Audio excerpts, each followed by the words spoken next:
I wanted to just do a little bit of an update on where I'm at with reading, really. There's some really interesting discussion on my last update video on where I'm with reading as well. And it's not just about the number. So a lot of people are saying, why are you sticking to it? Why are you aiming for this? Like 104 in 24, and it is pretty arbitrary. It's an arbitrary 2 a week. I have that number for two reasons. Why I actually have this kind of aspirational goal of reading 2 a week for a whole year. It's just to keep me going. I slowed down a little bit in February and I was like, am I not going to get that goal? And I was like, no, I can still do it. I can't read a bit more, and it's just something just sort of, give me a bit of an impetus other than just enjoying reading, that when a book maybe isn't as riveting as the previous one, and that's what happens, I think, quite a lot with reading for me anyway, is when I read something that's really riveting, is that I'm really getting into, the next book never kind of lives up to that. And that's that stumbling block where you can kind of fall off the wagon a little bit and stop reading as fluently as you were. Whereas if you've got this kind of numerical goal, then you fall off that wagon, but you've got something else to get you back on. And so whereas I did slip back into the old habits of kind of using YouTube where I had been reading, in March, I was like, get back on it, come on, read more. And that was useful to have. But then also having the 104 in 24 is just a nice bit of storytelling for you guys on this channel, really. And it's just a bit of fun, really. It's a bit of a reason to check back in and just say, how is it going? What am I reading? What am I enjoying? And it's making me discover new things. And you guys are absolutely right. Your comments are absolutely correct that it's not about a numerical goal. I shouldn't care about what type I'm reading or how long or what format I'm reading, but just ensure that I'm enjoying all my reading. And the good news is that I really am enjoying my reading. So that is great. It's doing what it's expected to do. And the nice thing is as well, I'm discovering different times to be reading in different points. So I'm discovering that, I'm enjoying audiobooks in different situations other than just the car. And I'm enjoying actually the kind of experience. I'm going in this room and, I'm going to settle down. I've got 10 minutes. I'm pulling out a small e-reader. Like currently I'm testing out and enjoying reading on this Big Me B751 thing and just reading on that. And then actually the day, it was only a day really.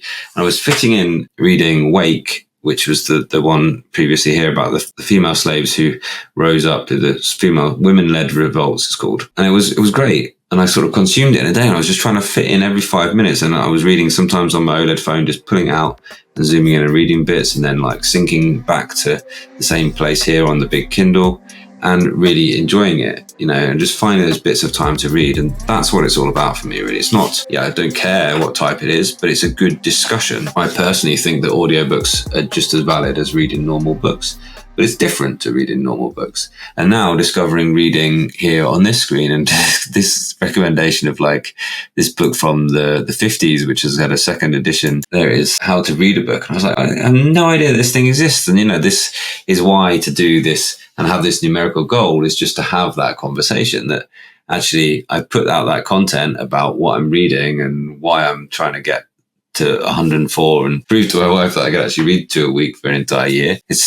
Of course, it's not about proving her wrong or anything like that. It's about just doing something fun and enjoying things. And I'm discovering new things and my head is swimming with new ideas. And I had no idea this book existed. That 70 years ago, somebody was going through a similar kind of thought process to what I am going through now, and think about how and why do you read and how is one type of reading different to another type of reading. That's why I've got this funny little numerical goal, really.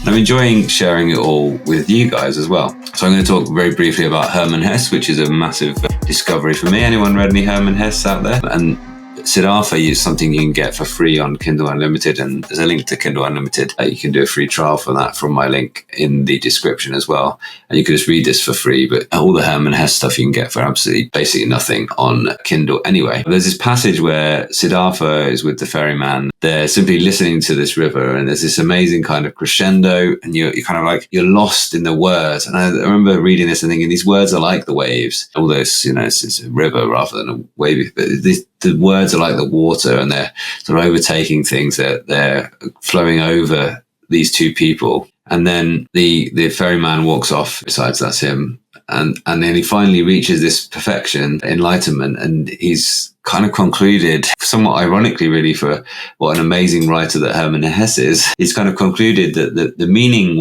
of what he's thinking, what Staedtler is thinking, the meaning of his thoughts are simply lost in words.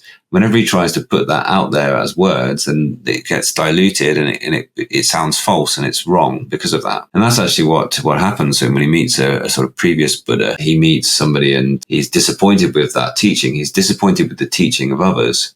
And it's a little bit like Tolstoy's characters. They're always disappointed by the Masons, like I guess Tolstoy was as well. You reflect on the near perfection of these words that the author, Hermann Hesse, has put into here. That Hermann Hesse has managed to convey all this experience to you, this masterful use of the text to get across what Siddhartha must be thinking and all of these incredible complexities of his journey to enlightenment. How does anyone do that? How has anyone got that skill with words to get to the point where they can describe to you how meaningless it is to put everything into words, but make it so powerful and so interesting? So it suffices to say that I will certainly be reading a lot of Hermann Hesse in the next little while. I think that's a good discover for me. One more thing about audiobooks and something when I read, I'm quite a slow reader, which is, almost a little bit embarrassed about the sort of speed that I read text.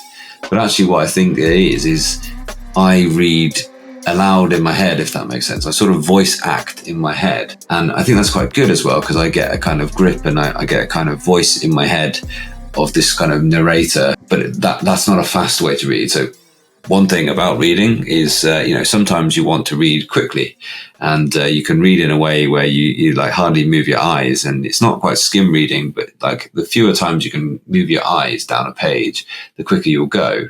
And the other thing about reading quickly is that if you want to read quickly, you shouldn't sound out the words. You should just try and take the meaning in. You shouldn't try and sound out the words in your head.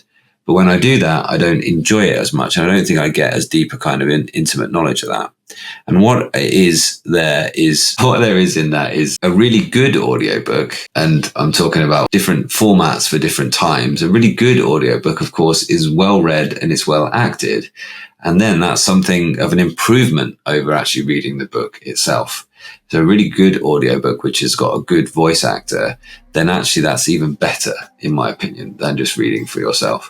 I've certainly stopped listening to audiobooks when the voice acting hasn't been very good. There was one, I wasn't sure really whether it was an AI voice or not. I don't think it was an AI voice, but it just sounded so, every single sentence had the same intonation. It was just so very dull. A well voice acted book is better than simply reading in some cases. That's the stuff there. A couple more little comments, including Tony's trying to put me off 66 books in the Bible if I want God's help to get me to that 104. Oh, some great, yeah. Oh, wow. Hermann Hesse is the best German. Thanks, Robert. Yeah, appreciate that. I have to go to, yeah. Yeah, Damien, yeah, that's one I've downloaded and got that on Kindle just recently. And Greg saying, yeah, motivated me to read again on EIC. Yeah, I absolutely agree. Like, yeah, so you just think, what things do I want to read? What things do I want to get through in my own head? A bit more contemplative maybe. What things do I want to actually listen to and enjoy a good voice actor do?